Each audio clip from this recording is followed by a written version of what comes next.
you're looking to dive into topics on how to live a happier, healthier, more fit, and long lifespan, then you've come to the right podcast. Living the Dream with me, Coach Damian Evans. Together, we will explore the topics on all things health, fitness, and wellness. Together, we will be lifelong learners on this journey to living the ultimate dream.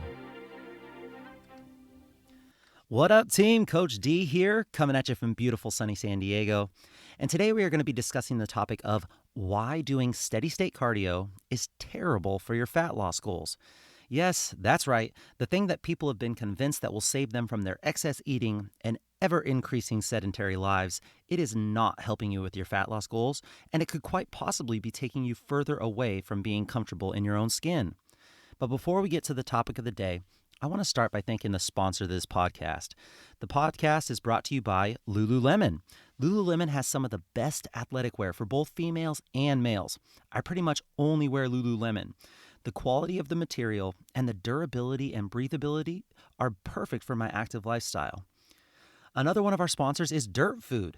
Dirt Food is healing and delicious superfoods made by hand and made with love. Dirt Food was created by a local San Diego friend of mine who was going through her battle with cancer and looking for cancer-fighting superfoods to help her defeat the 2 types of cancer that she had.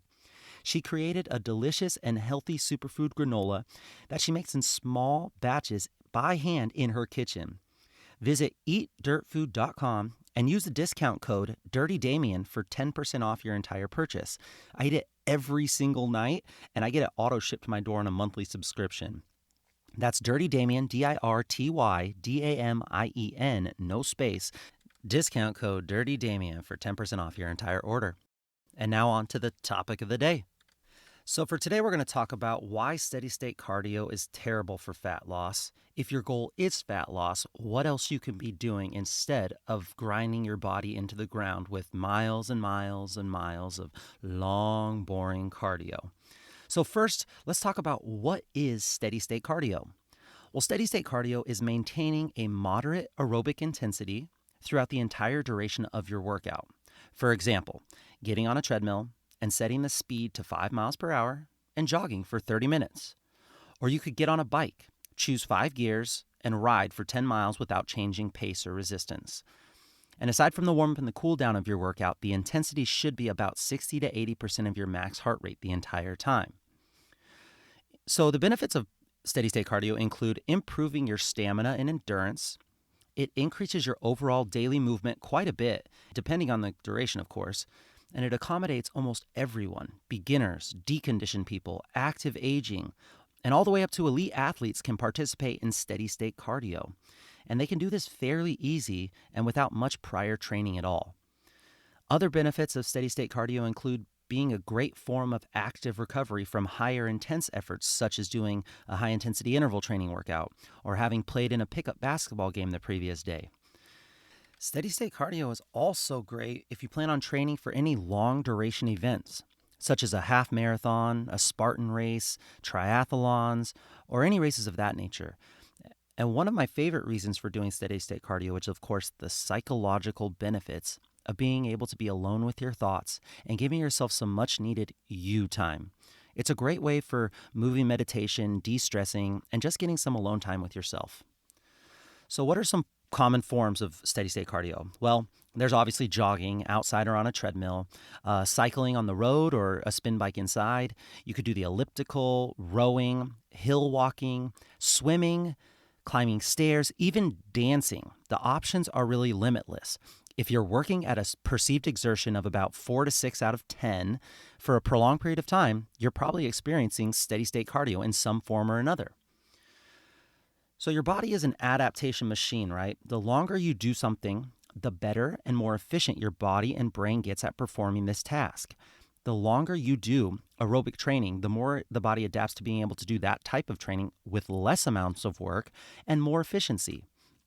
Likewise, the longer you do resistance training, so when you're lifting weights, the more your body rebuilds muscle that is more resistant to that level of stress. So in order to overload that muscle, you must bring progressively more volume than the last time. The same thing applies for your aerobic training. Your body figures out how to consume more oxygen for the same amount of work, making it more efficient at its current task, which means that you either have to work for a longer period of time or a higher intensity to create an overload where change can occur. You can see where this could become a problem when you get very conditioned to steady state cardio. How much time do you have to run, bike, swim, or to progressively overload? 30 minutes turns into an hour, 1 hour turns into 2. It just depends on what your goal is and what is your why to investing that much time. Is it worth it to you? Now let's go over some other downsides of steady state cardio. Steady state cardio can be a little boring and monotonous since you're maintaining the same pace without any variation for a long period of time. Too much steady state cardio, especially at higher intensities, can lead to overtraining and result in muscle loss. For most people that do steady state cardio at a moderate to low intensity, it can be tough to burn enough calories to make a significant impact.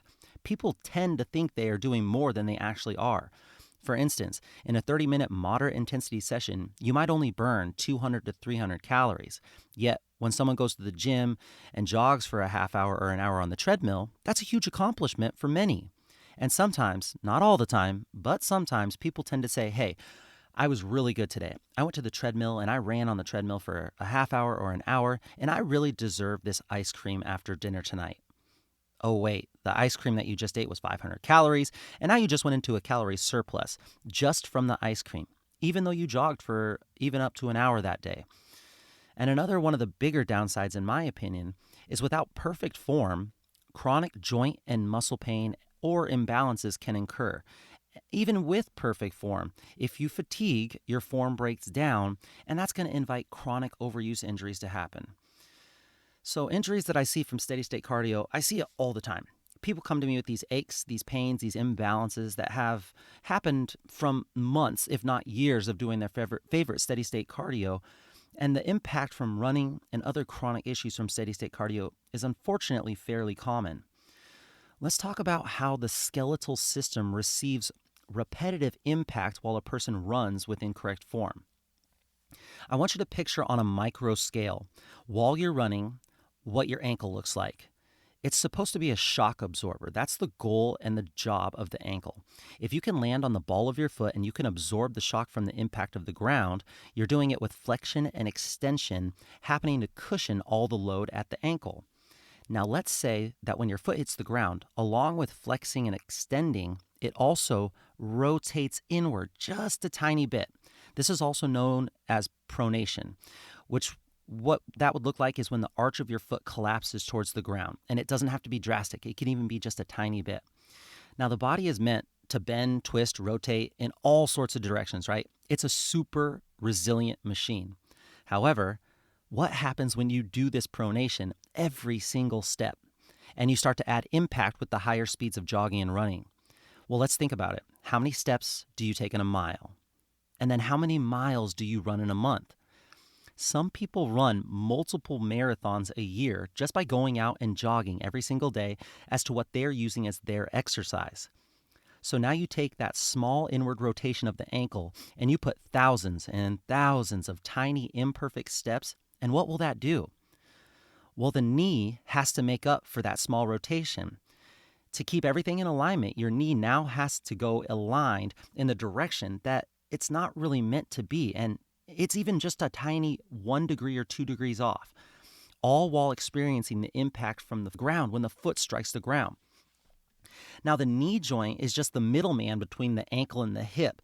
So now the hip is imbalanced, and possibly one side is doing more than the other, or the muscles are imbalanced. And what will that do to the muscles that are supporting the hip, that are connected to the low back? Once the low back muscles are tweaked and possibly asymmetrical, now that mid-back and the neck muscles are all connected to that. So you can see how an imbalance all the way down at the ankle, multiplied by thousands of repetitive impact-filled movements, can travel all the way up the kinetic chain and create some massive problems over time. This can be applied to pretty much any form of steady-state cardio because you're spending lots of time doing the same repetitive motion for almost all of them. So with cycling, it's the hips, it's the hip flexors, it's the low back, the rounding of the shoulders. With swimming, it's the shoulders and the hips. Now, the body is meant to move, bend, and twist and rotate, but just like any machine, if you perform the movements incorrectly, out of alignment, and you repeat it for countless reps, and you add the impact that some of steady state cardio forms have to offer, now you're just asking for chronic injuries to add up over time. Some people love the form of steady state cardio that they're doing and understand the risk, just like a professional athlete who knows that the sport that they're doing is causing physical damage to their body and possibly their brain, but they're getting something out of it in return, so they're willing to make that sacrifice. However, a lot of people are just running, just biking, just swimming for fat loss. And this is when I have a serious issue doing steady state cardio. Why does everyone think that steady state cardio is the best thing for fat loss? Well, let's dive into it a little bit. If you go out and you ask a random group of people, what's the best thing to do for fat loss? I can almost guarantee you would get a majority of them saying cardio or running or something along those lines. It's crazy because we've been brought up to believe that if we want to lose body fat, I have to go out and I just have to run on a treadmill or run outside. Now, even the government and the American Heart Association suggest, quote, get at least 150 minutes per week of moderate intensity aerobic activity or 75 minutes per week of vigorous aerobic activity, or a combination of the both, preferably spread out throughout the week. And I have a serious problem with this. The recommendation is so outdated, and I can only imagine the process that it's going to take to get government and educational institutions to change their recommendations and their teachings to things that we have found to be more beneficial than just moderate or vigorous intensity aerobic activity. We can't always rely on others to tell us how to move and keep our bodies healthy. There is endless information out there, but some of it is old science and been proven either wrong or an inferior way to the other strategies, or it's a complete flat out myth.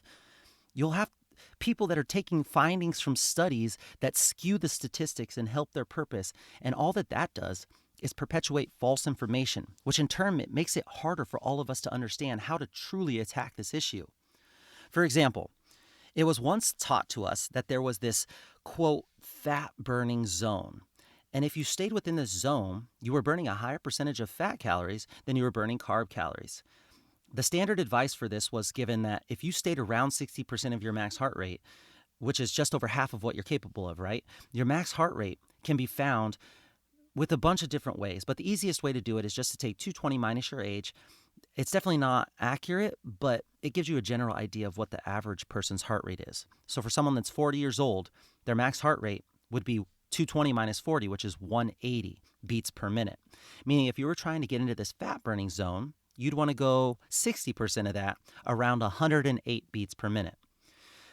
And there is a tiny bit of substance to this claim that you burn a higher percentage of fat than carbs at 60% of your max heart rate.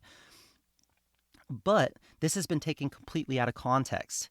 There are a few studies that came out and showed that at lower intensities, you were utilizing a higher percentage of fat than carbs. And as you worked out harder and your heart rate increased higher, you were shifting more towards a higher percentage of carbs than fat. Now, yes, this is found to be true. And so exercise machine producers got a hold of this information, and really they used it as a huge marketing strategy to sell their treadmills, their ellipticals, and other exercise equipments in the gyms and the homes.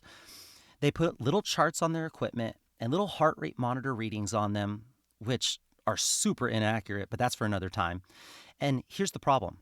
So if I told you I was going to give you money, you can choose between me giving you 75% of $10 or a low 40% of $100. What would you choose? Now, I sure hope you would choose the lower percentage of the overall higher dollar amount, right? $750 is less than $40, a lot less.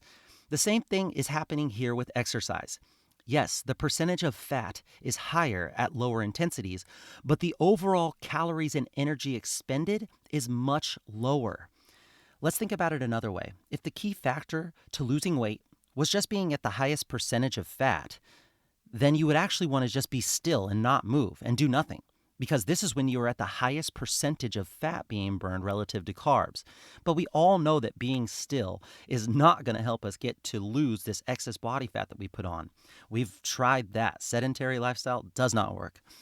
What people forget is that the food you eat that has grams of fat is different than the fat that you store in your body. That's actually called adipose tissue. It's not the same thing. Yes, fat grams that you put in your body can be stored as adipose tissue fat, but so can carbs, proteins, alcohol, and all the good stuff. Fat is not the bad guy. It's excess adipose tissue that is. So who cares if you're burning a higher percentage of fat than carbs? You're not burning a higher percentage of adipose tissue, which is what people really think when they hear this. So in my opinion, this is not how the average person should think. If they're just looking to lose a couple of lbs, you should be thinking a different way. Now, if you're a peak elite athlete or you're in a bodybuilding competition like a bikini or a bodybuilding show, then yes, maybe this information would be important for you to know how to train with. However, for most of us that are just wanting to lose a little body fat, look a little bit better naked, I think that there's a much way to go about this thing. Yes, if we were all robots, we could use the mathematical equation of eat less calories than you consume. If we all followed that, then we would be fine with our body composition. However, we are not robots. We're humans. We have these cravings. We have emotional ties to food and exercise. We have these hormones, ever increasing sedentary lives and technology and inventions that allow us to use less energy to get whatever we want almost instantaneously with very little physical effort of our own to get it. We're not robots, and it's not that simple. As we all know, we're in an obesity epidemic, and our nation is getting fatter and fatter. This is just a fact. These recommendations of aerobic activity are not working. People who are over-consuming far too many calories and thinking that they're doing the right thing to counteract this by getting on a treadmill and running for 30 to 60 minutes every other day, some of us every single day, are getting so frustrated and wondering why they aren't seeing any results. And I can totally empathize with these people because it's what they're telling us to do. They're the experts, right? They should be knowing what to do and giving us the right answer. And I'm telling you right now, steady state cardio cannot keep up with all of our excess processed food intake. It's like in the Game of Thrones. If you're fighting the army of the dead, yeah, you can build a castle. Yeah, you can light a moat on fire surrounding it. You can recruit armies of Unsullied and Dothraki, but they have zero chance against those numbers. And it's not even close. You must recruit yourself a few dragons and start killing off the army of the dead generals and the Night King, the big players, in order to win this game. Yes, I did just use a Game of Thrones reference because I'm a nerd like that. And if you haven't seen Game of Thrones, you'll have to trust me. You can't beat the army of the dead by doing steady state cardio. So I want to list off a few of the top burning calorie steady state cardio activities that you can do, along with some non-steady state cardio activities that burn less calories minute by minute. But I'll explain afterwards why those activities that burn less calories right then and there might be, if not most likely are, better activities to choose if your number one goal is fat loss, or as we should be saying, adipose tissue loss. There's a quick caveat here to this list and the calorie amount that I give. It's super general, right? There are so many variables that will take place when you come to calorie burn. Your age, your gender, your weight, your height, your effort level, previous training in that form of exercise, and if your body has adapted to it. The list could go on forever. So take the actual calorie amount with a grain of salt and just kind of listen to the hierarchy of the calorie burn per hour of each of these activities. So number one, running. At 8 miles per hour, if you can do that, you're burning up to 900 to 1,000 calories per hour. Number two, indoor cycling, up to 600 to 850 calories per hour. That is if you're holding 200 watts or higher. I don't know if you've ever been to a cycle class, but 200 watts or higher is not easy. So 600 to 850 calories if you're able to hold 200 watts or higher on an indoor cycling bike. Now, circuit training. If you do circuit training, you could burn up to 500 to 700 calories per hour. Jumping rope, number four, up to 500 to 650 calories per hour. Number five, rowing, an amazing exercise, up to 450 to 650 calories per hour. Swimming at a moderate intensity, as if you were going to go to the gym and just kind of swim laps, up to 400 to 600 calories per hour. That's great. Number seven, we're getting a little bit lower here, walking at 3 miles per hour. 250 to 350 calories per hour. So just walking 3 miles per hour, which is about the average pace of a person that's going out for a walk, 250 to 350 calories per hour. That's nothing compared to the running at 8 miles per hour of up to 900 to 1,000 calories per hour. And all the way down at the list at the bottom, you have weightlifting down here, 200 to 300 calories per hour, just lifting weights, 200 to 300 calories per hour. So if we look at this list and go back through, wouldn't a person want to look at the very top if they're looking to lose body fat and just pick the top one or two activities and do that every single day? Wouldn't that make the most sense if I did that activity that burned the most calories every single day? And each day, if I did that, I'd be crushing life and totally able to eat whatever I wanted and look fantastic with my shirt off. In fact, I would want to avoid the last couple of exercises because they're a waste of time, right? Walking, weightlifting, 200 to 350 calories per hour. Ain't nobody got time for those type of calorie burns. But hold on. I'm here to tell you that if you implemented the correct way, those last two items could be the most important items in your journey to losing excess body fat. If it were as easy as just jogging every day, then all of us would be on the cover of magazines by now. If it were only that simple, right? Let's quickly go over the difference between anaerobic exercise and aerobic exercise. So, aerobic exercise is any type of cardiovascular conditioning. It includes activities like brisk walking, swimming, running, and cycling. You probably know it as cardio. By definition, aerobic exercise means with oxygen. Your breathing and heart rate will increase during aerobic activities. Now, anaerobic exercise is any activity that breaks down glucose for energy without using oxygen.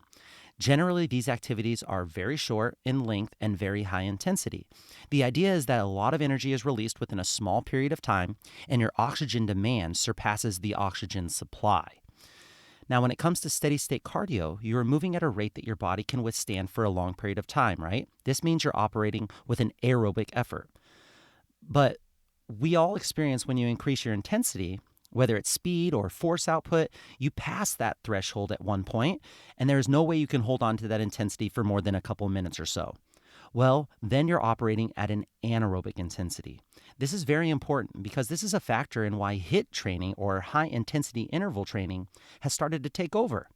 Many people are starting to think that HIIT training is much more beneficial to fat loss, and it's because we are now working with both anaerobic and aerobic pathways in the body. So let's break down HIIT training versus steady state cardio. HIIT training, high intensity interval training, short bursts of high effort combined with low intensity steady state efforts. So for an example, you could choose any form of exercise, whether it's running, biking, rowing, anything.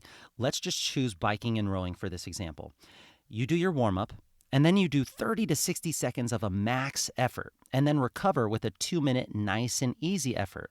And then you repeat that for 5 rounds, followed by a cool down and stretch, and boom, that would be a basic HIIT training session.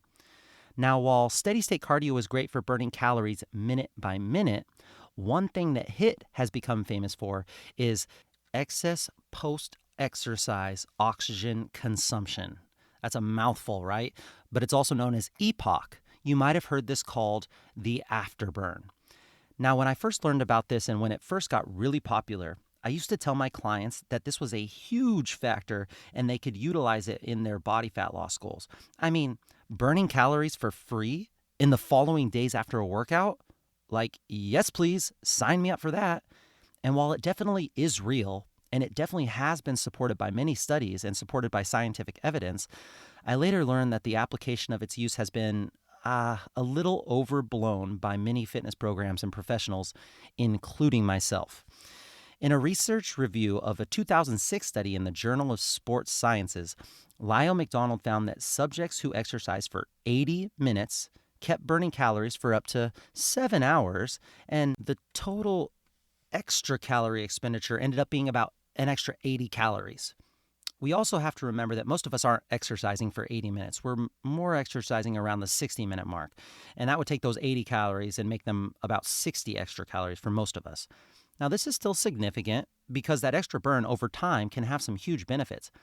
However, what I was taught was that a lot of people burned for up to 36 hours later and would burn an extra couple hundred calories at a time. And while, yes, it probably is possible to last longer and burn for more for some people than others, I think the point being made here is that it definitely is an extra perk, but we shouldn't be using EPOC or the afterburn as one of our main reasons why HIIT is the best form of exercise for fat loss. And which will have a greater effect on your fat loss goal, the 500 to 800 calories that you burn during the session, or the extra 60 to 80 calories 7 to 12 hours following? We just have to be smart on what we decide to do with the hierarchy of importance when it comes to activities for fat loss. We want to start with the huge rocks first, the big players, and then we can throw in the little hacks and the little tricks once we get the other things dialed in. We will go over those big rocks in just a second. Let's finish up HIIT training and finish by listing some of the pros and cons of HIIT training so you can decide for yourself if it's something that you can consider keeping in your training program. So high-intensity interval training pros. It's more time efficient than steady-state cardio. In a 2017 study in Obesity Review magazine, Vandenberg and colleagues found across 13 different studies that there weren't a huge amount of difference between HIIT training sessions and moderate intensity continuous training, which is the steady state, when it came to burning calories. But the HIIT sessions took on average about 40% less time commitment. So about the same fat loss effect for about half the time. That's pretty great, right?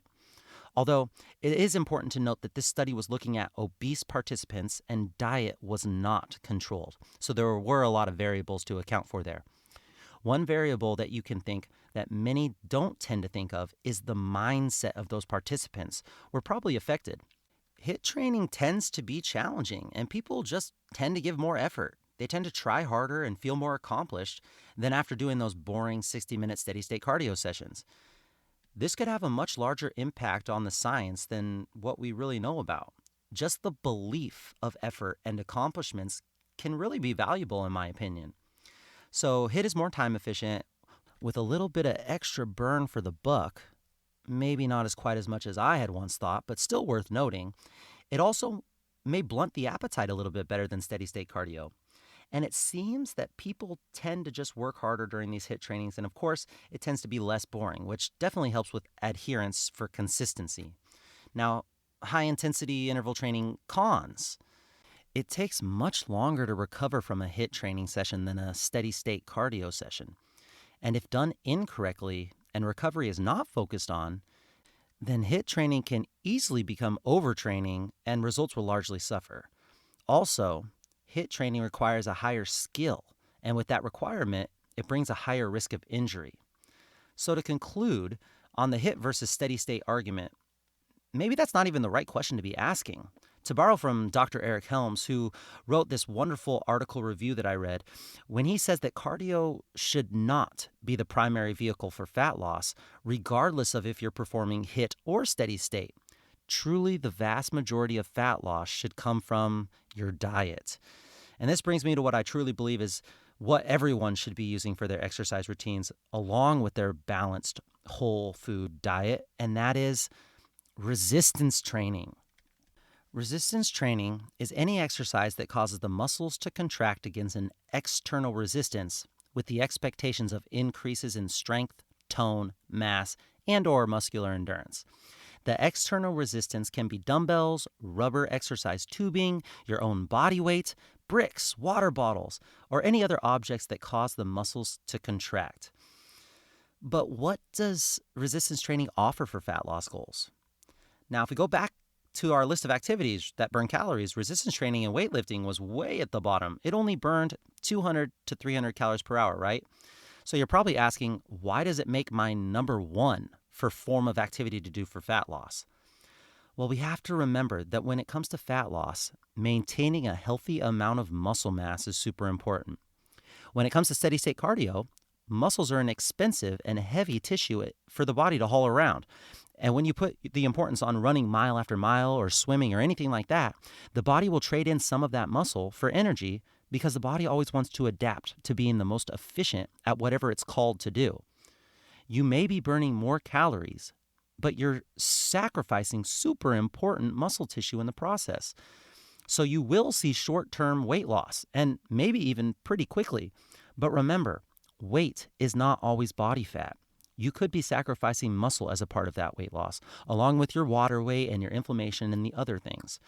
Over time, you get less and less calories burned for the same amount of miles run. And now you have less muscle mass, which allows your body to burn fewer calories at rest. I have to say that again. Over time, you get less and less calories burned from the same amount of activity, and now you have less muscle mass, which allows your body to burn fewer calories at rest. This is a catastrophic combination if you're trying to lose body fat.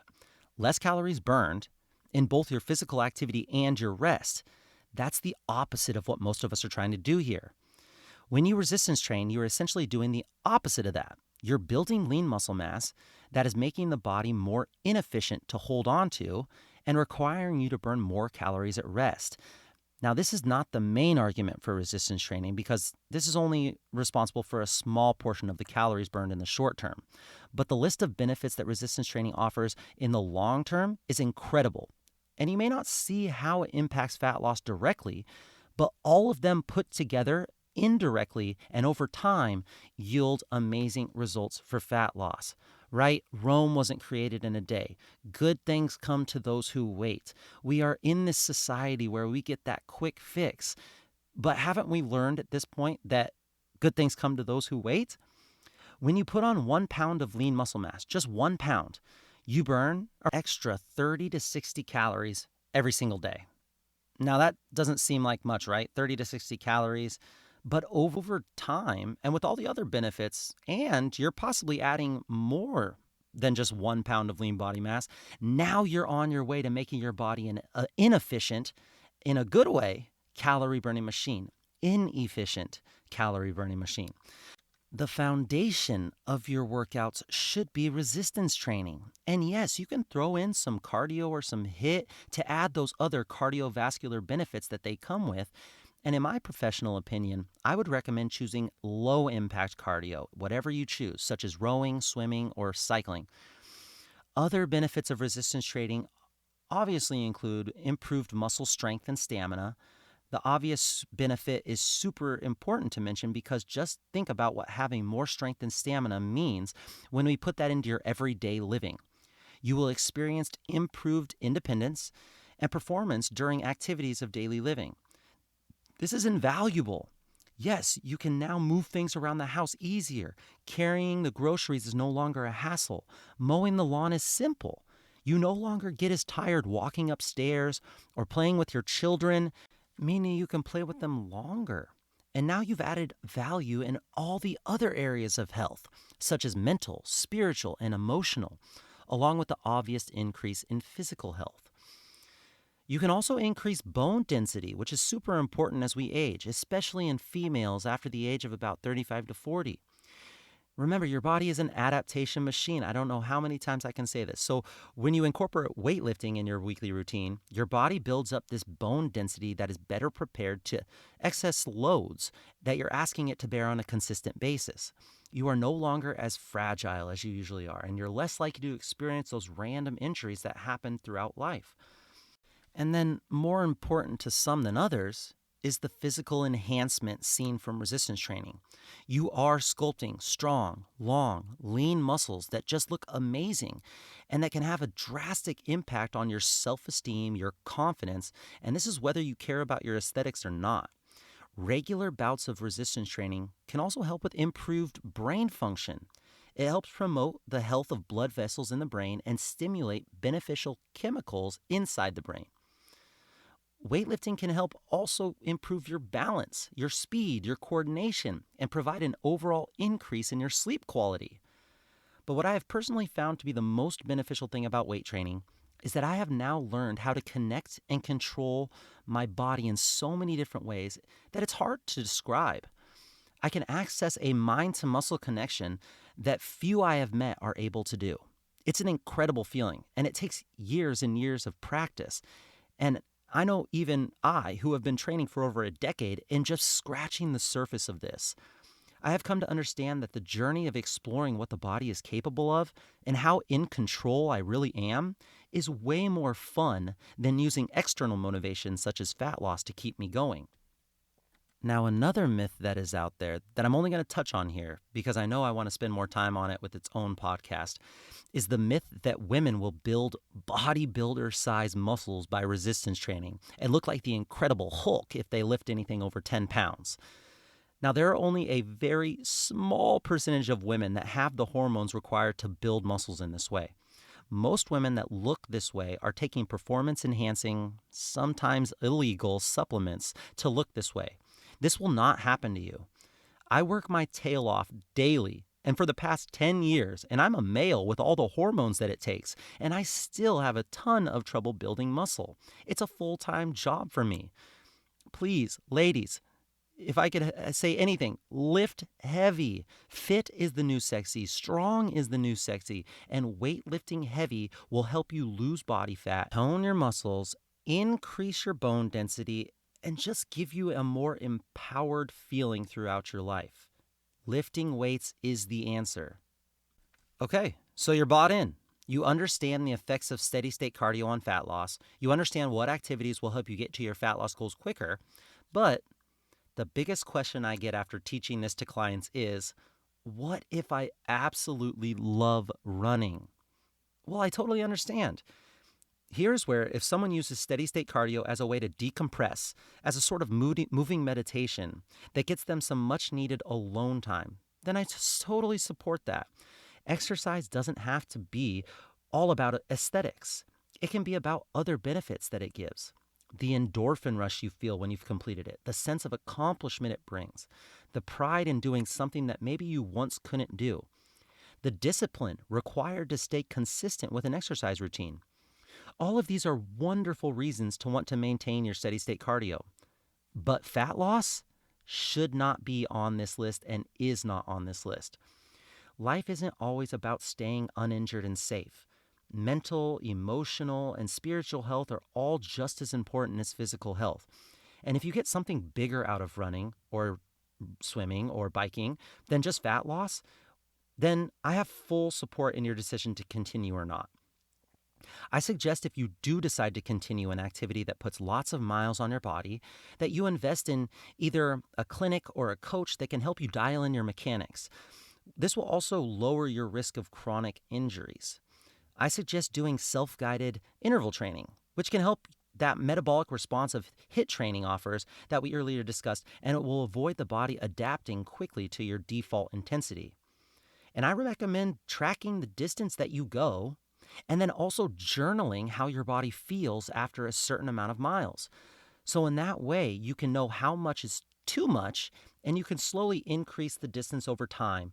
This is going to avoid going too hard all at once and then again being at risk for injury. So if after learning all of this, you're still asking, okay, so steady state cardio is terrible for fat loss, but I still have this body fat that I want to lose.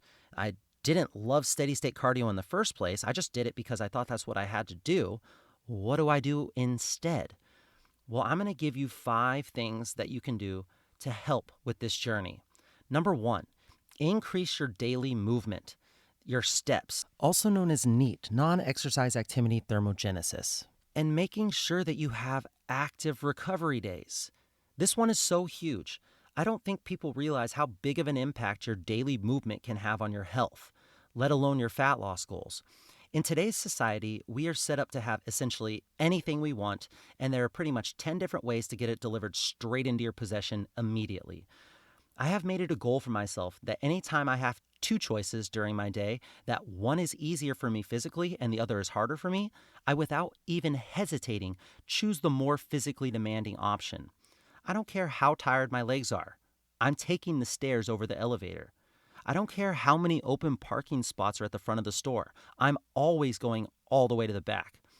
I don't care if it takes 2 minutes for me to drive. I'm walking to the store and back if I have the time. If I'm sitting down and writing a podcast for hours, I'm for sure setting an alarm to do squats, push-ups, pull-ups every 30 minutes, and I'm doing mobility stretches on the floor while I type it out. I cannot recommend enough investing in an activity and sleep tracker.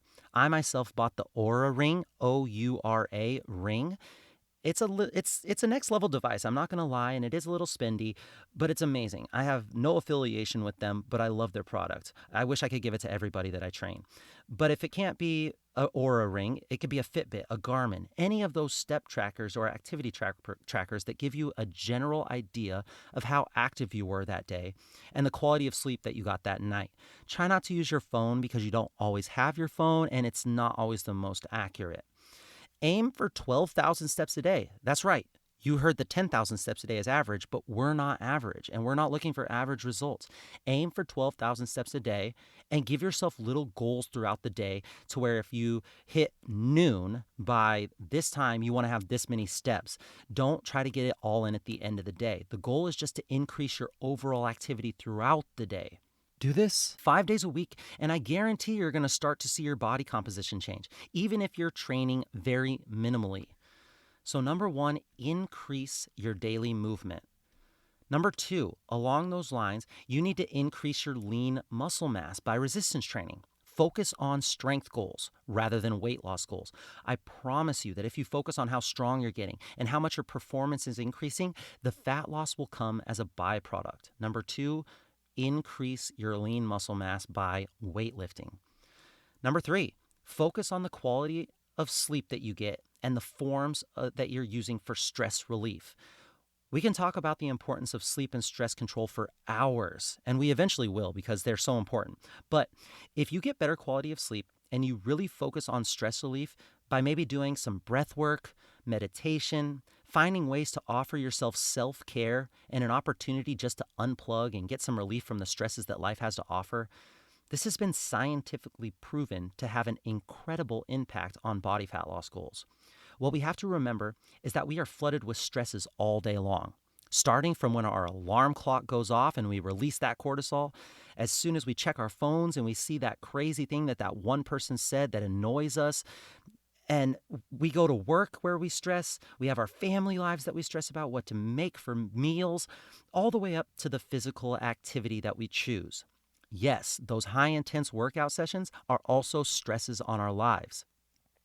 If we never give ourselves self-care and an opportunity to de-stress, we tell our bodies that we are constantly in trouble. And to go all the way back to that caveman analogy that people like to use, you're always getting chased by that saber-toothed tiger, and that can have detrimental effects on your overall health. So number 3, focus on good quality of sleep, which doesn't have to mean the amount of time, it's how good it is, and then stress relief. Number 4, in order for us to lose fat, we must be consuming less than we expend, right? We have to be in a calorie deficit. However, if you're already to a point in your diet where you're consuming very few calories, then decreasing your calories is not the way to go. I've had clients tell me that they're only consuming 1,200 calories. They're 40 pounds overweight and they're always hungry. They exercise 5 days a week and they're still not losing weight. Well, this usually comes because of frequent crash dieting and poor relationships with food. And in this case, I would actually want you to increase your calories a tiny, tiny bit every week. And along with that, you'll have to increase your daily activity, right? We're not trying to gain weight. So if you increase your calories, you have to increase your daily activity, working on lifting heavier and giving just a little bit more each day. With this strategy, you'll be repairing the adaptation that comes to the body with all that damage that you've done to the metabolism. This is actually called reverse dieting, and there's a lot of books on it, and there's a lot of theories behind it, and I am really liking what it has to offer. So if you'd like to learn more about reverse dieting, just YouTube or Google and try to get as much information as you can about reverse dieting. But definitely diet should be a huge focus point on your fat loss goals, and a calorie deficit will eventually be where you want to be to get that fat loss. And the fifth and final thing, lastly, it's important to add novelty once you feel results plateauing. We know your body is one of the best adaptation machines known to this world. So as soon as you find your results are no longer moving you in the direction you want, make changes. Your body is really good at what it does. So you don't have to make huge changes. You can make changes in the frequency of your training, the volume, your type, your rest periods, even your forms of active recovery. What I like to tell people is if it's uncomfortable, you're changing. So even all the way down to the speed of your exercises. I once had a guy that would take classes with me, and he would go as fast as he possibly could on every exercise. And he was really good and really strong. But you know what I made him do? I made him slow down, excruciating slow. 4 seconds on the way up and 4 seconds on the way down, the exact opposite of what he was good at. And I lessened the weight by half. And guess what? He got so much more out of that novelty change than anything he had ever done. So think about it. What are you good at? What are you uncomfortable with? And as long as it's not pain, can you make those changes throughout your training to add novelty? And if you ever have trouble with this, please reach out to me. I can offer some great options and ideas for you. I would be more than happy to do that. So, team, I hope that this has been helpful and it's got your wheels spinning a little bit on things you can do to better get to your fat loss goals. Remember that the whole purpose is to enjoy the challenge that is finding out what works for your body and what doesn't work. You want to enjoy the process of just working on yourself. All right, Dream Team, that's it for today. Please share with me any knowledge, thoughts, or questions you may have on today's topic. I'll make sure to answer and discuss on the next episode. You can ask your questions in the comments section or message me on any of the social media platforms. Also, I would be so thankful if you shared this episode with any of your friends or family that may be able to benefit from today's podcast. I would love it if you could do me a solid and screenshot this podcast and share it on your social media platforms and just write one takeaway, one aha moment that you got from this episode.